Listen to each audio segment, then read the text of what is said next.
Okay, here we are, Matthew Russell Lee, Inner City Press, here at the Southern District of New York Courthouse, today, Friday, January 26, 2024. It's the closing arguments in Carroll versus Trump. And you can see across the street cops blocking the entrance to the courthouse. You can see out here quite a few cop cars. There's also a convoy of black vehicles. He's arrived, and he's come to the closing arguments. Now, yesterday was his day to testify, to actually speak and not just sit at the defense table. It was very short. Judge Kaplan was basically like, tell me your three questions. Haba listed the three. He said he approved one, then he approved two. As it turned out, it was just unbelievably short.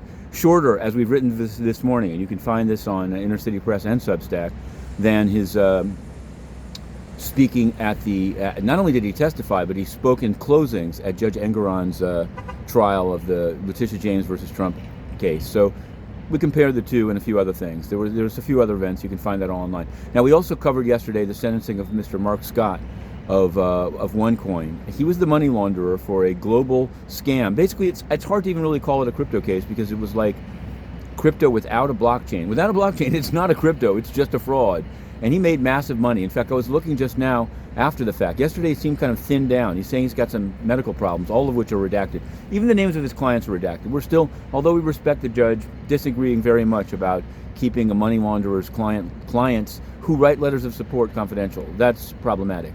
In any event, he got 10 years, and we're going to cover the case all the way to the end. Now, the United Nations, what can we say about it? We often report on corruption, and often it's rapes by peacekeepers in Africa. Most of the media doesn't care. Now, I have to say there's been some interest in this, I think because it echoes with oil for food. UNDP staff in Iraq demanding 15% bribes for contracts for useless construction projects funded by, yes, the United States, Germany, the European Union.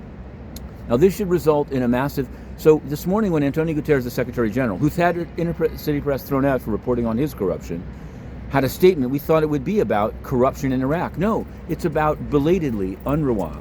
The undisputed testimony that many, again, and UNRWA, most of its staff are local, but not only did they cheer on October 7th, some of them were involved in the holding of hostages, it appears.